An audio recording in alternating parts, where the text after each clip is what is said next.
नमस्कार साथियों, मैं दुष्यंत कुमार जीएस विजन के ऑनलाइन प्लेटफॉर्म पर आप सभी लोगों का स्वागत करता हूं, हार्दिक अभिनंदन करता हूं।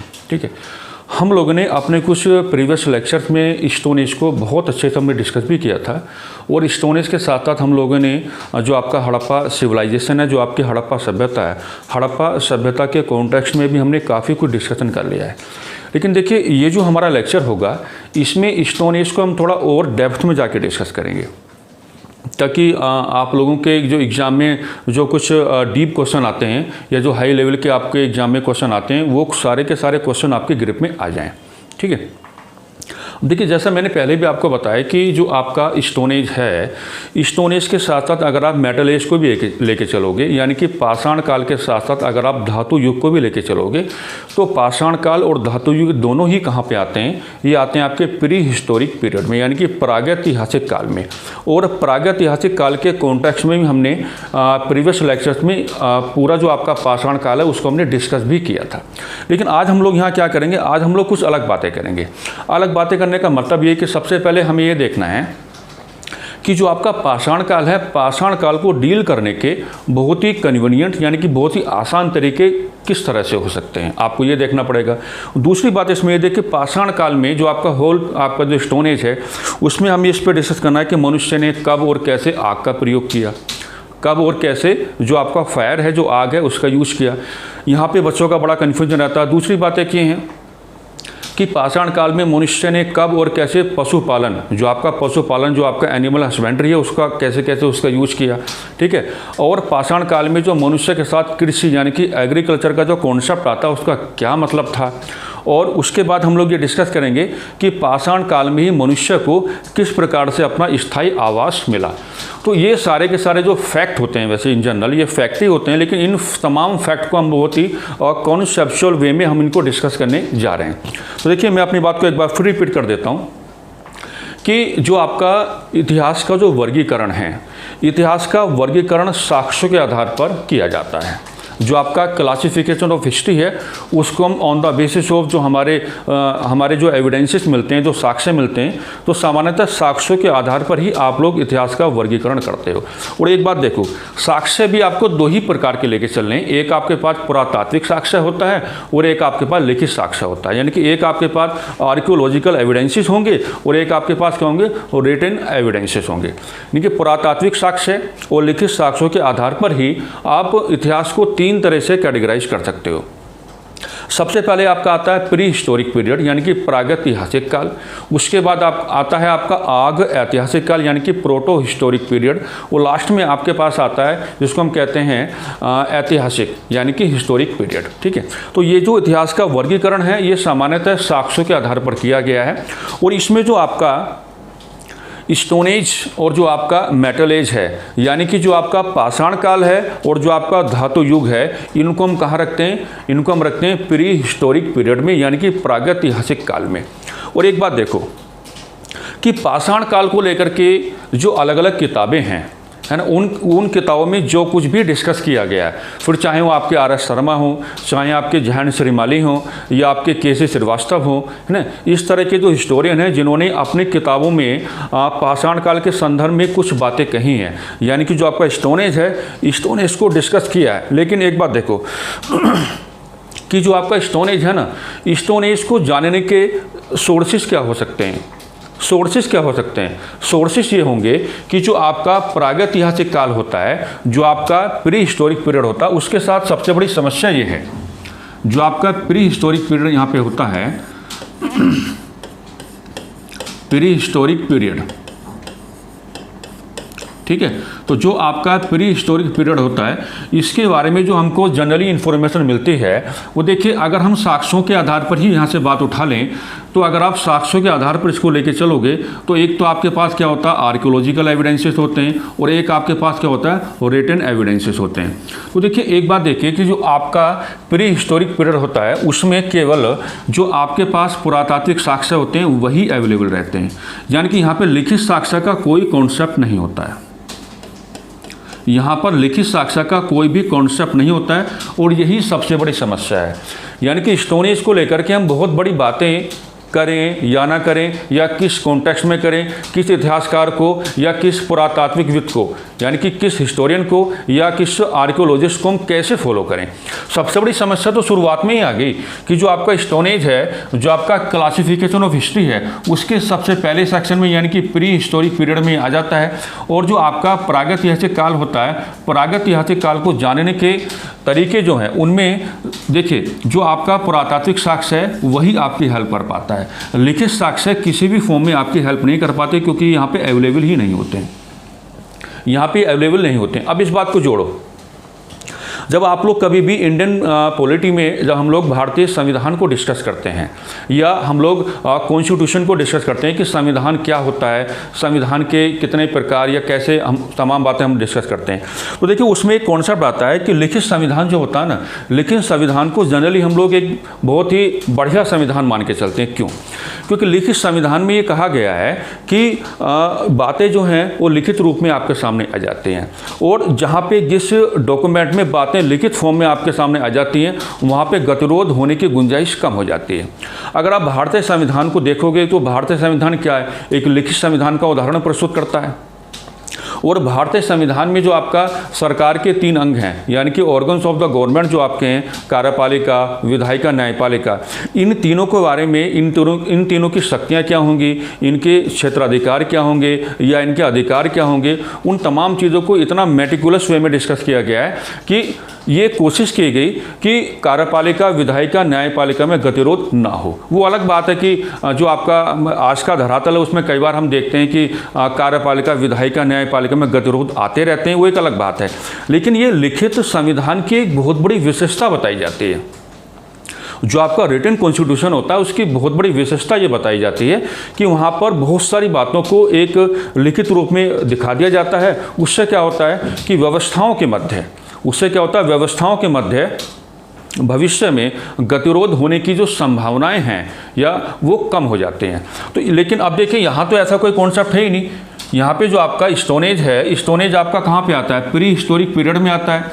और जो आपका प्री हिस्टोरिक पीरियड है उसमें जो साक्ष्य आपकी हल कर पाते हैं वो पुरातात्विक साक्ष्य हैं, यानी कि जो आर्कियोलॉजिकल एविडेंसेस होते हैं वही आपकी हल कर पाते हैं। वो लिखित साक्ष्य तो यहाँ पे अवेलेबल होते ही नहीं हैं।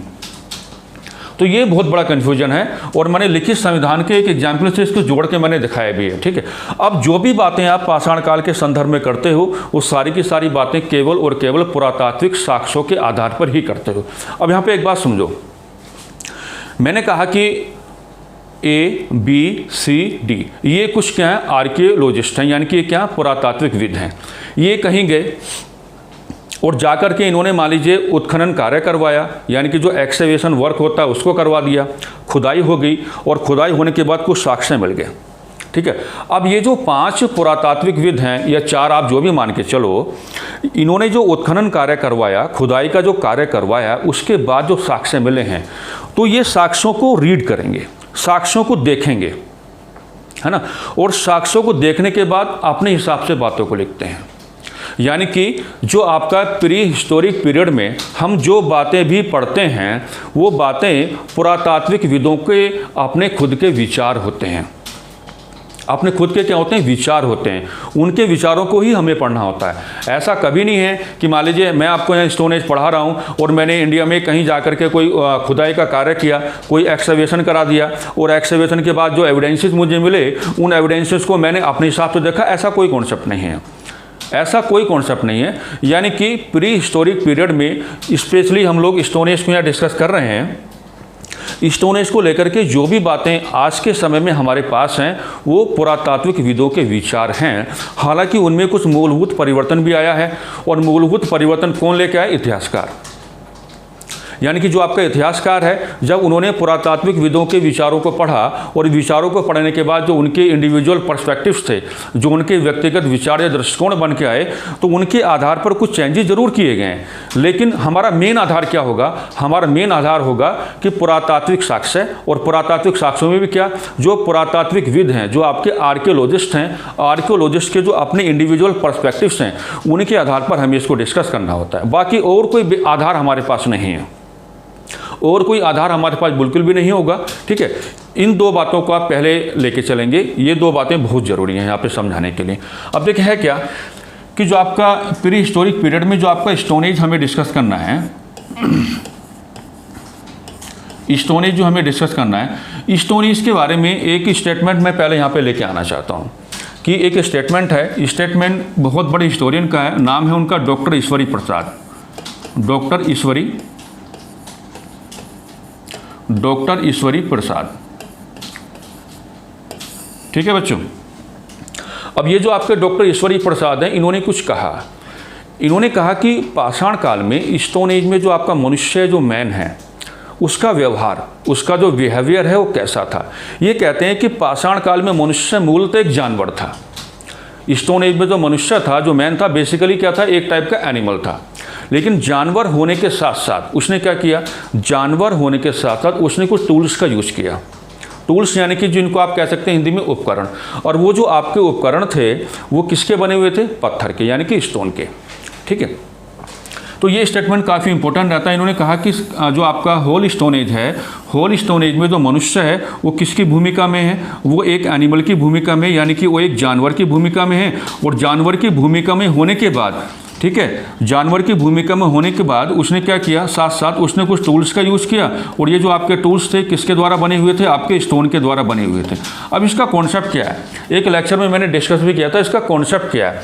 यानी कि हम लोगों ने ये डिस्कस किया था कि जो आपका पाषाण काल है, जो आपका स्टोन एज है, स्टोन एज में जो आपका तीन चीज़ों के बीच अगर आप तुलनात्मक अध्ययन करेंगे, यानी कि तीन जो वैल्यूज आपके पास आती हैं, इनके बीच अगर आप कंपैरेटिव स्टडी करेंगे तो आप पाएंगे कि स्टोन एज को बहुत आसानी से समझा जा सकता है। देखिए इनका स्टेटमेंट भी यही है, यानी कि पाषाण काल में जो मनुष्य जानवर की भूमिका में है, और जानवर की भूमिका में होने के बाद उसने कुछ टूल्स का यूज़ किया, और टूल्स किसके बने हुए थे, स्टोन के। अब इसको हम जोड़ते हैं। देखिए क्या है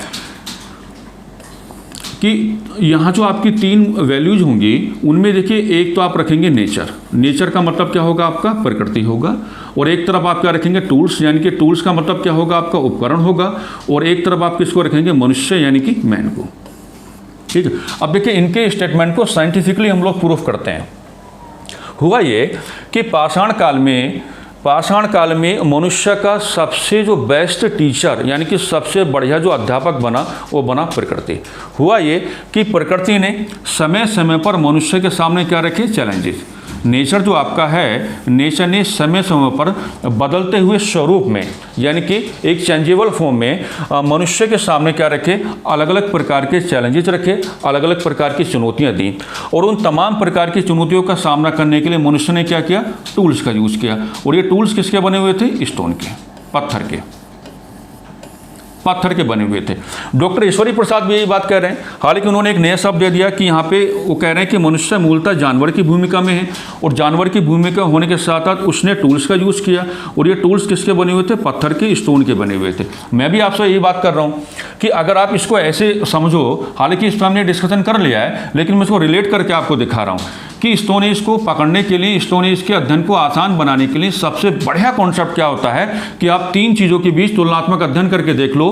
पहला क्या होगा, आपका प्रकृति होगा। दूसरा क्या होगा, आपका मनुष्य होगा। और एक क्या होगा, आपके पास उपकरण होंगे। यानी कि प्रकृति संपूर्ण पाषाण काल में अलग अलग समय पर अलग अलग प्रकार की चुनौतियां मनुष्य के सामने रखती है।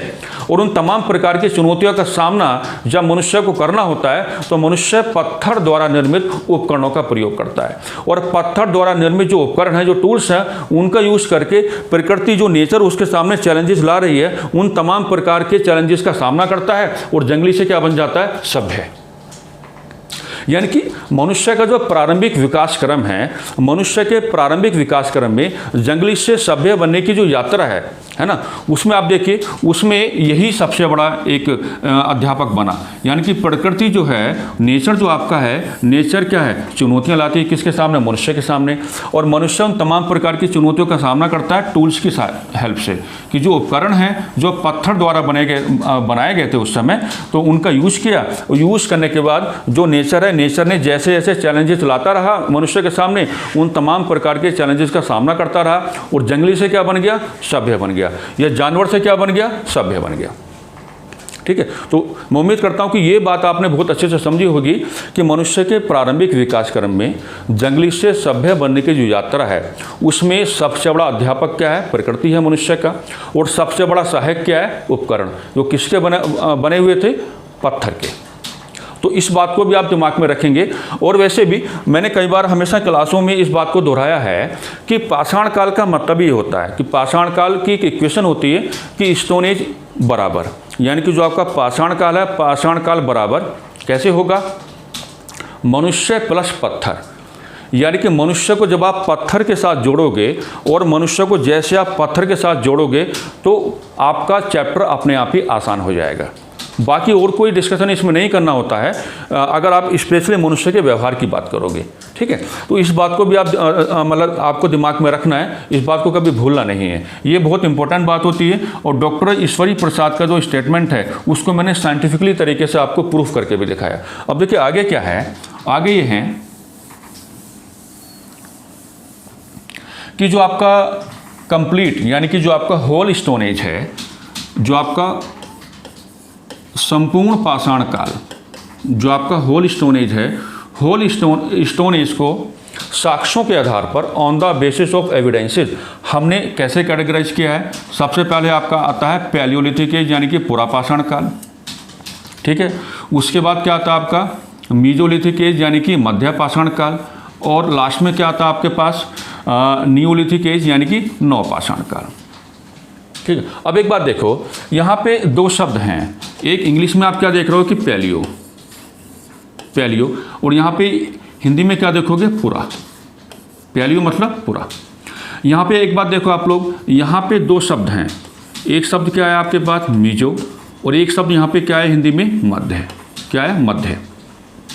यहाँ पे भी आपके पास दो शब्द होंगे, यहाँ पे इंग्लिश में आपके पास शब्द क्या आएगा नियो, और हिंदी में क्या आएगा आपका नव।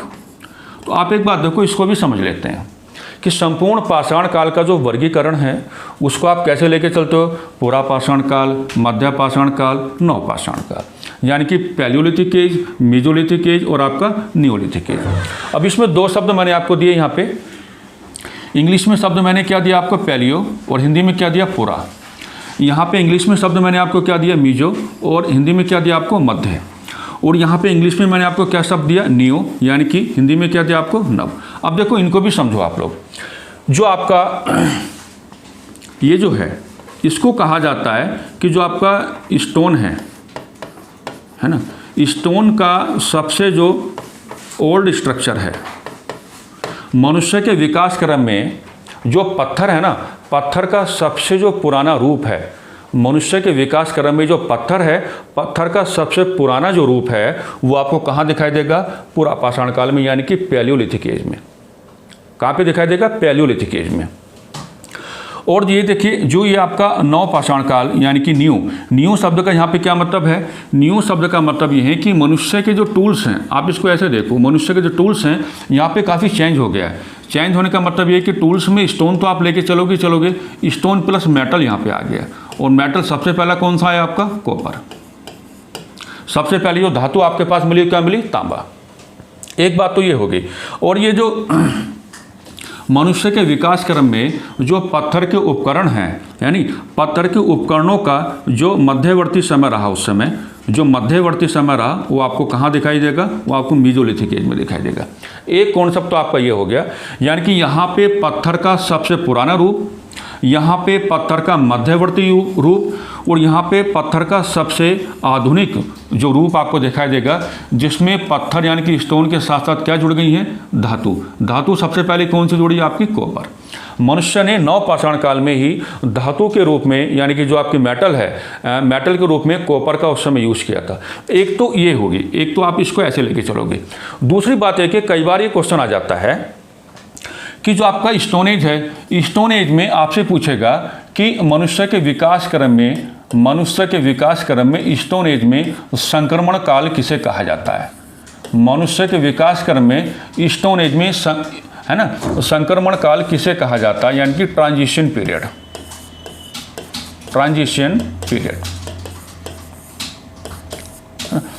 है ना। आपके जो एग्जाम्स होते हैं, एग्जाम में कई बार बहुत ही अलग टाइप से क्वेश्चन बन जाते हैं, है ना। जो चीज़ें हम लोग याद करके जाते हैं, कई बार होता है कि उन पे आधारित जो क्वेश्चन हैं बनते नहीं हैं, है ना, कई बार बन भी जाते हैं, लेकिन कई बार इस तरह के क्वेश्चन आ जाते हैं जो हमको एकदम ही मतलब जो आश्चर्यचकित कर देते हैं कि ये कहाँ से इसने पूछ लिया है।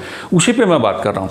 अगर कभी भी आपको आपके एग्जाम में क्वेश्चन पुटअप होता है कि पाषाण काल के अंतर्गत मनुष्य के विकास क्रम में आप किसको संक्रमण काल कहोगे, यानी कि आप किसको ट्रांजिशन पीरियड कह सकते हो। अब देखो कैसे ये प्रूफ होगा।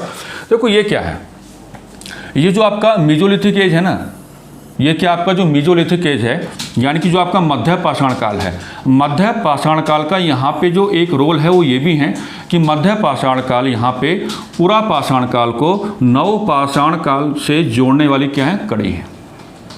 जो यहाँ पे आपका मेसोलिथिक एज है, मेसोलिथिक एज जो आपका पैलियोलिथिक एज को नियोलिथिक एज के साथ जोड़ने वाली क्या है, एक कड़ी है।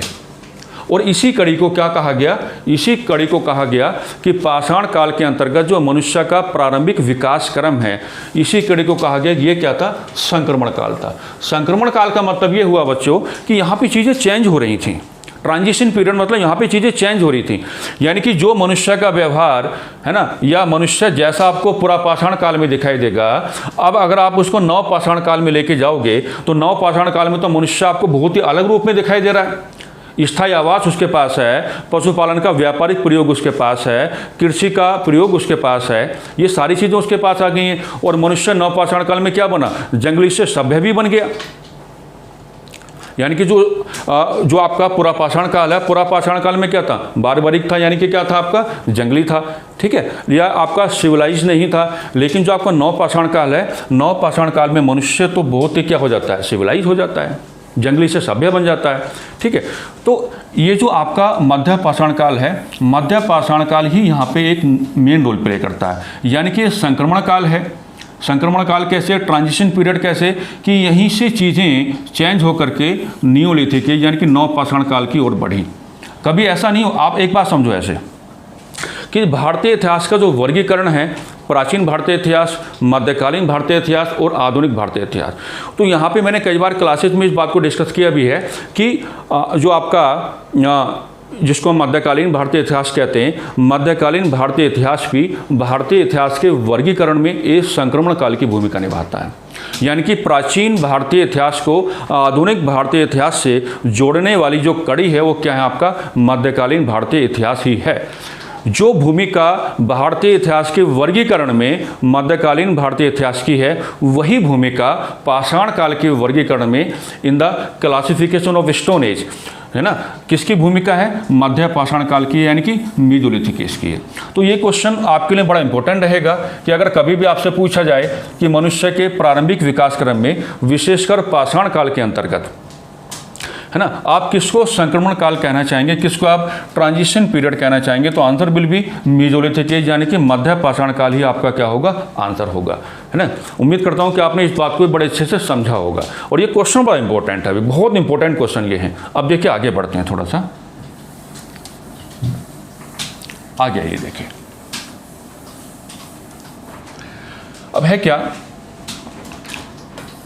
देखो आपका जो स्टोन एज है, स्टोन एज के क्लासिफिकेशन में सबसे पहले जो आपका आता है वो आता है आपका पैलियोलिथिक एज, पैलियोलिथिक एज यानी कि पुरा पाषाण काल। और पुरा पाषाण काल का भी फर्दर एक इसको डिवाइड किया गया है। सबसे पहले डिवाइड क्या होगा, लोअर पैलियोलिथिक एज यानी कि निम्न पुरा पाषाण काल। उसके बाद क्या होगा आपका मिडल, आपका क्या होगा पैलियोलिथिक एज होगा यानी कि मध्य पुरा पाषाण काल। और लास्ट में आपका क्या होता है उच्च पुरा पाषाण काल यानी कि upper palaeolithic age, upper palaeolithic age यानी कि उच्च पुरा पाषाण काल। आप एक बात देखो कि जो ये आपका स्टोन एज के वर्गीकरण में जो आपका पुरा पाषाण काल है, पुरा पाषाण काल का अगला जो एक डिवीजन है आगे, इसका जो वर्गीकरण है वो कैसे हैं, निम्न पुरा पाषाण काल में है, मध्य पुरा पाषाण काल में है और उच्च पुरा पाषाण काल में। देखो अगर आप कंपैरेटिव स्टडी करोगे तो आपको एक बात मैं लिख देता हूँ कि जो होमो सेपियंस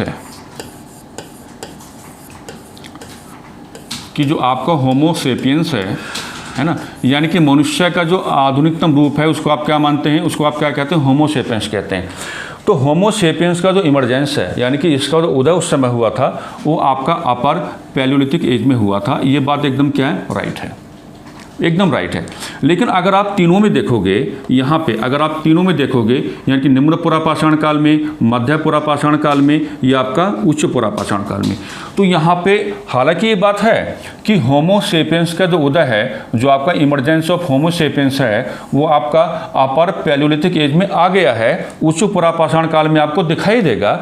लेकिन अगर आप यहाँ पे मनुष्य के व्यवहार को जोड़ोगे, अगर आप लोग क्या करोगे, यहाँ पे मनुष्य के व्यवहार को जोड़ोगे, तो मनुष्य के व्यवहार को जोड़ने के बाद आप पाओगे कि मनुष्य जो आपका संपूर्ण पुरापाषाण काल में आपको कैसे दिखाई देगा, खाद्य संग्राहक की भूमिका में, यानी कि in the role of food gatherer. वो खाद्य उत्पादक नहीं है, फूड प्रोड्यूसर आप उसे नहीं कहोगे, वो खाद्य संग्राहक की भूमिका में आपको दिखाई देगा, खाद्य उत्पादक की भूमिका में नहीं दिखाई देगा। और आप ये मान के चलेंगे कि यहाँ पर जो मनुष्य है वो क्या है, अपने जंगली रूप में आपको दिखाई देगा, अपने जंगली रूप में आपको दिखाई देगा, यानी कि वो सभ्य नहीं है। अब देखो, जब मनुष्य सभ्य नहीं है तो उसको बहुत सारी वैल्यूज़ की नॉलेज भी नहीं होगी। सभ्य नहीं तो उसको ये पता नहीं होगा कि समाज क्या होता है, सामाजिक मूल्य क्या होते हैं, सांस्कृतिक मूल्य क्या होते हैं। हालांकि होमो सेपियंस के उदय के बाद पाषाण काल में संस्कृति का विकास होने लगा था, ये बात भी आप कहोगे। होमो सेपियंस के उदय के बाद क्या हुआ कि जो आपका पाषाण काल है, पाषाण काल में संस्कृति का एक कॉन्सेप्ट आ गया था। लेकिन मूलतः यहाँ पे हमें यही जोड़ के चलना है कि पूरा पाषाण काल में मनुष्य खाद्य संग्राहक की भूमिका में आपको दिखाई देगा, खाद्य उत्पादक की भूमिका में आपको नहीं दिखाई देगा। वो सभ्य है, जंगल, वो क्या है, सभ्य नहीं है बल्कि क्या है, जंगली है। और जब वो सभ्य नहीं है तो उसको समाज, सामाजिक मूल्य की कोई जानकारी नहीं है। वो ना तो रिश्तों को जानता है ना, रिश्तों का भी उसको कोई मतलब नहीं है, यानी कि जो आपके रिलेशंस कैसे होने चाहिए इसके बारे में उसको कोई नॉलेज नहीं है। किसी भी प्रकार के सामाजिक संगठन में वह अपना जीवन व्यतीत नहीं कर रहा है। और सबसे बड़ी बात, जब मनुष्य, आप एक बात देखो, मनुष्य यहाँ पे खाद्य संग्राहक की भूमिका में है तो उसका आर्थिक व्यवहार आप कैसे डिस्कस कर पाओगे। आर्थिक व्यवहार में आपको क्या लगाना पड़ेगा, आर्थिक व्यवहार में जो मनुष्य का आर्थिक व्यवहार है उसमें मनुष्य खाद्य संग्राहक की भूमिका में ही है, खाद्य उत्पादक की भूमिका में नहीं है। ठीक है, सभ्य नहीं है तो उसके साथ आप ये भी कहोगे कि मनुष्य किसी भी प्रकार की पॉलिटिकल वैल्यूज़ को ना तो बना रहा था, ना ही उनके रेगुलेशन में अपना जीवन व्यतीत कर रहा था, क्योंकि उसका सबसे बड़ा करैक्टर क्या है, वो खाद्य संग्राहक की भूमिका में है, खाद्य उत्पादक की भूमिका में नहीं है। और सभ्य नहीं है बल्कि क्या है, जंगली है। इसके साथ साथ जो बातें मैंने आपके साथ डिस्कस की, उन बातों को आप लोग जोड़ के चलोगे। हालांकि होमो सेपियंस के उदय के बाद जब ये आपका अपर पैलियोलिथिक एज है, इसमें जब आपका होमो सेपियंस का उदय होता है, यहाँ से जब आप लोग मध्य पाषाण काल में या नव पाषाण काल की ओर जब आप बढ़ोगे तो आप पाओगे कि होमो सेपियंस के माध्यम से संस्कृति का विकास आरंभ हुआ। कुछ सांस्कृतिक मूल्य आपको दिखाई देंगे, एक बात तो ये होगी। दूसरी बातें ये हैं कि पाषाण काल में जो मनुष्य है ना, वो जंगली क्यों हैं। जैसे अरस्तु साहब ने क्या कहा, अरस्तु साहब ने ये कहा कि मनुष्य विवेकशील प्राणी है। विवेकशील प्राणी क्यों है, क्योंकि मनुष्य अपने विवेक का, बुद्धि का यूज़ करके बहुत सारी कैलकुलेशन कर सकता है। लेकिन यहाँ पे क्या हो रहा है, यहाँ पे अगर आप इसमें पूरा पाषाण काल में जब आप मनुष्य को देखोगे तो वो जंगली, जंगली मैं बार बार बोल रहा हूँ ताकि आपके दिमाग में ये बात बैठ जाए। यहाँ पे मैंने क्या कहा कि उसका मुख्य पेशा क्या है, खाद्य संग्राहक। अब खाद्य संग्राहक के लिए वो क्या करता है, शिकार करता है, हंटिंग करता है, किनका, जानवरों का शिकार करेगा। ठीक है, लेकिन शिकार करने के क्रम में सहायक जो मूल्य हैं, यानी कि जो उसको कुछ जो वैल्यूज हैं जो उसको कोऑपरेट कर रही थी, वो क्या हैं। शिकार करने के क्रम में सबसे बड़ा जो सहायक उपकरण है वो क्या है, आपका टूल्स। वो क्या आपके टूल्स हैं। और टूल्स जैसा मैं बार बार आपको बता रहा हूँ किसके द्वारा बने हुए हैं, पत्थर के द्वारा बने हुए हैं। मनुष्य को ये भी पता नहीं है पूरा पाषाण काल में कि शिकार करने के भी तरीके होते हैं, यानी कि जिन उपकरणों को इस्तेमाल कर रहा था, उपकरण क्या थे, भारी बहुत ज़्यादा थे। अब जब भारी बहुत ज़्यादा होंगे तो क्या होंगे, साइज में काफ़ी बड़े आपको नज़र आएंगे। और सबसे चौंकाने वाली बात यहाँ पे ये है कि पुरा पाषाण काल में जब मनुष्य खाद्य संग्राहक के अपने मुख्य पेशे को बनाने के लिए जब वो शिकार करने की ओर बढ़ता है और पत्थर के जिन उपकरणों का वो इस्तेमाल करता है, तो पता क्या शिकार करता है, शिकार के पीछे भागकर। उसको इतना भी नॉलेज नहीं है कि अगर मुझे शिकार करना है तो जो मेरा टारगेट है, टारगेट को मैं दूर से अगर हिट करूंगा तो मैं उसका शिकार कर सकता हूं। उसको कोई नॉलेज नहीं है इन तमाम बातों की। शिकार करने के क्रम में शिकार के पीछे भागने की कोशिश करता है, भागकर शिकार करता है।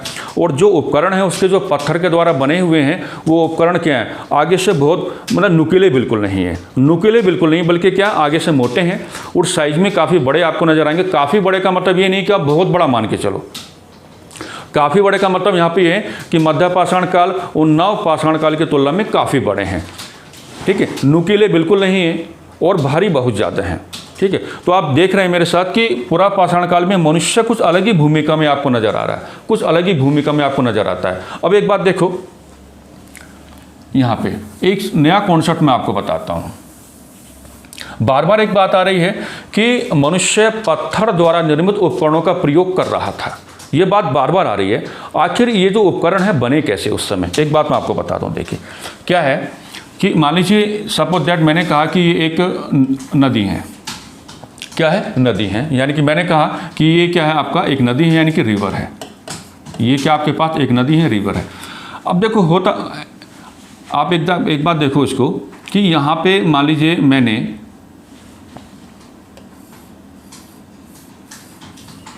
इस तरीके से एक ग्राफ बना दिया और ये क्या है, ये एक पत्थर का टुकड़ा है, ये क्या है, स्टोन का क्या है, एक पीस है, यानी कि पत्थर का क्या है, एक टुकड़ा है।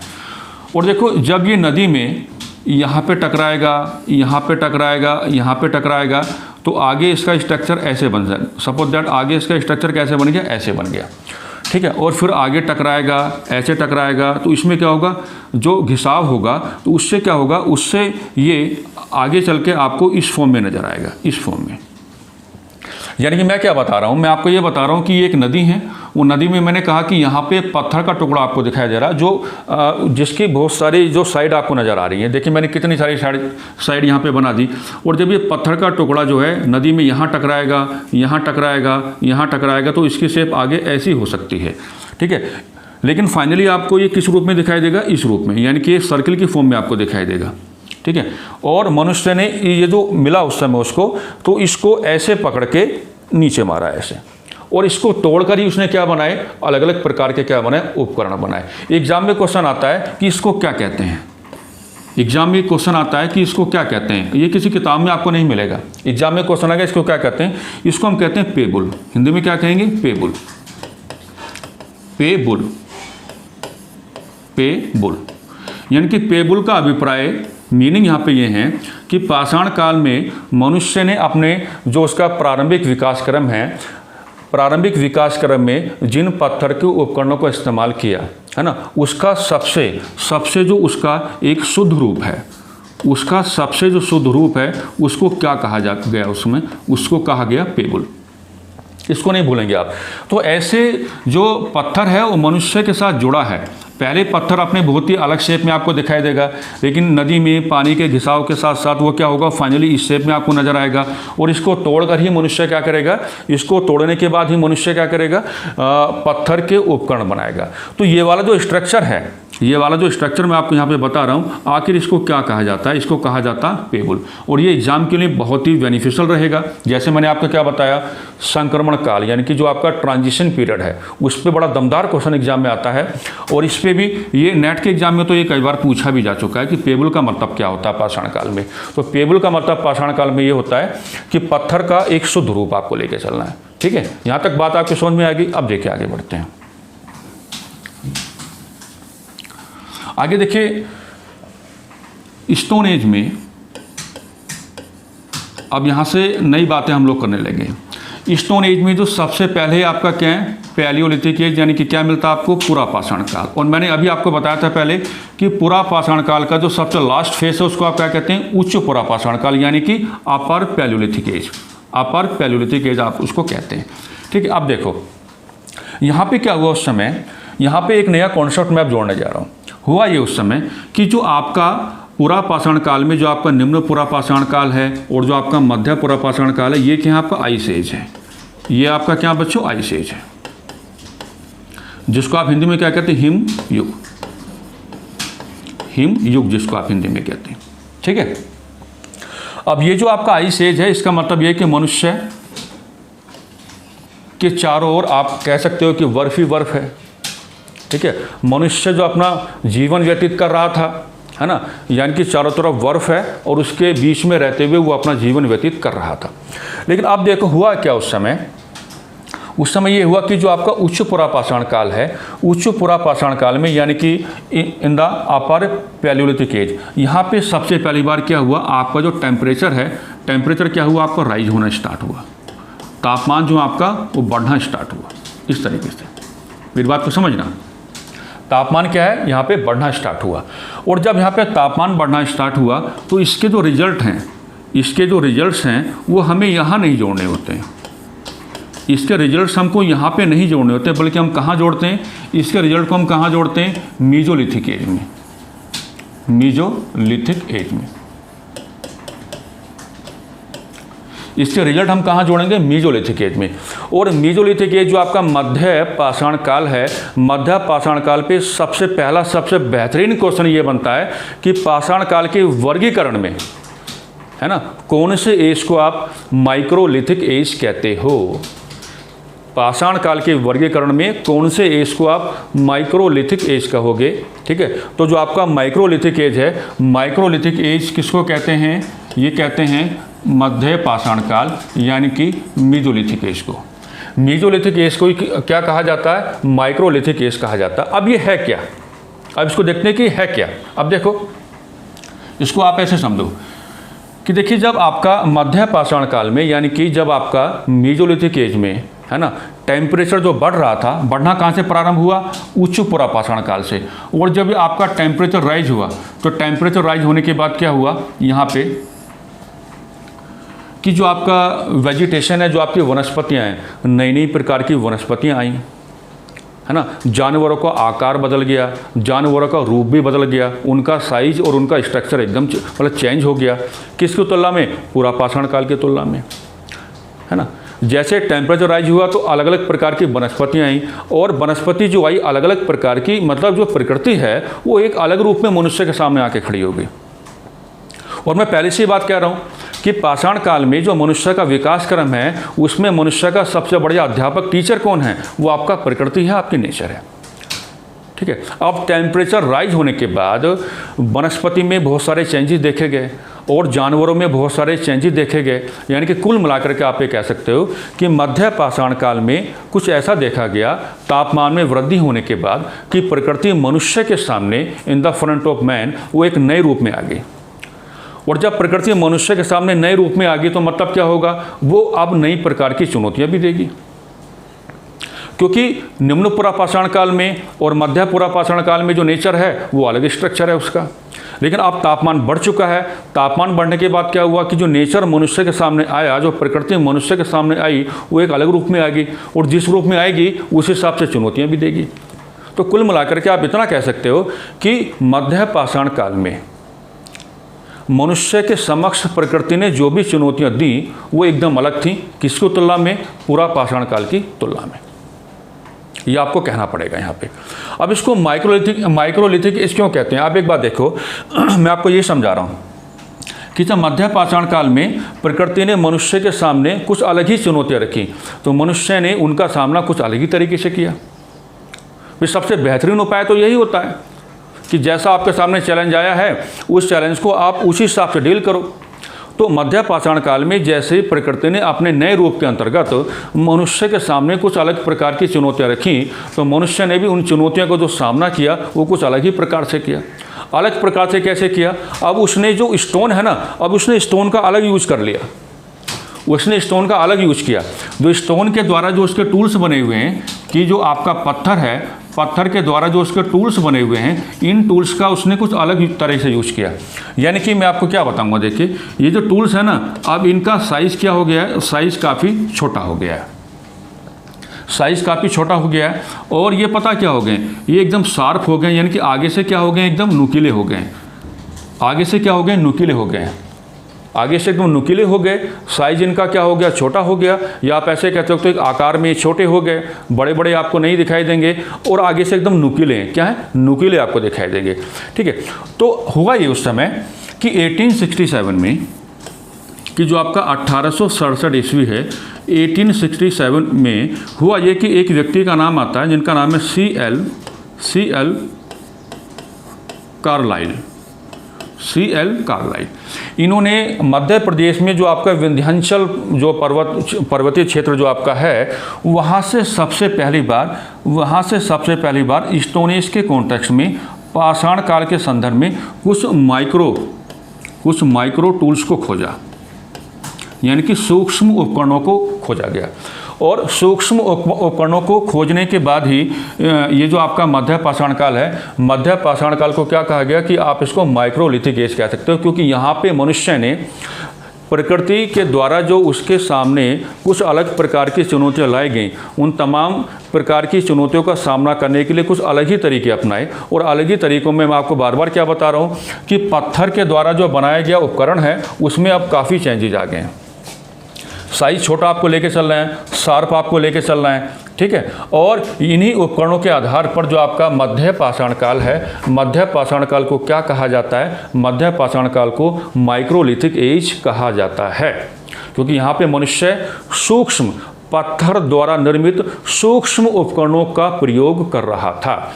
और ये जो आपके मध्य पाषाण काल के संदर्भ में जो आपके सूक्ष्म उपकरण हैं, इनकी जो पहली खोज उस समय की गई वो की गई C.L. कार्लाइल के माध्यम से। और C.L. कार्लाइल ने क्या किया कि जो मध्य प्रदेश में विंध्याचल माउंटेन रेंज है, ठीक है, वहाँ से पहली बार मध्य पाषाण काल के संदर्भ में सूक्ष्म उपकरणों की खोज की। ठीक है, तो मैं उम्मीद करता हूँ कि अभी तक जो हमने डिस्कस किया है, अभी तक जो हम लोगों ने डिस्कस किया है, ठीक है, अभी तक जो बातें हम लोग ने डिस्कस की हैं, उन तमाम प्रकार की बातों को आपने बहुत अच्छे से समझा होगा। ये एकदम कॉन्सेप्चुअल टॉक है, ठीक है, कि अगर आप इन बातों को आधार बना के चलोगे तो पाषाण काल के संदर्भ में आपको दिक्कत बिल्कुल भी नहीं आएगी। अब अगले लेक्चर में हम लोग ये डिस्कस करेंगे कि मनुष्य के प्रारंभिक विकास क्रम में आग को हमें कहाँ जोड़ना है, पशुपालन को कब और कैसे जोड़ना है, कैसा उसका प्रयोग था, या कृषि को हमें कैसे जोड़ना है, ताकि तमाम प्रकार की बातें आपके दिमाग में बहुत आराम से बैठ जाएं। नमस्कार।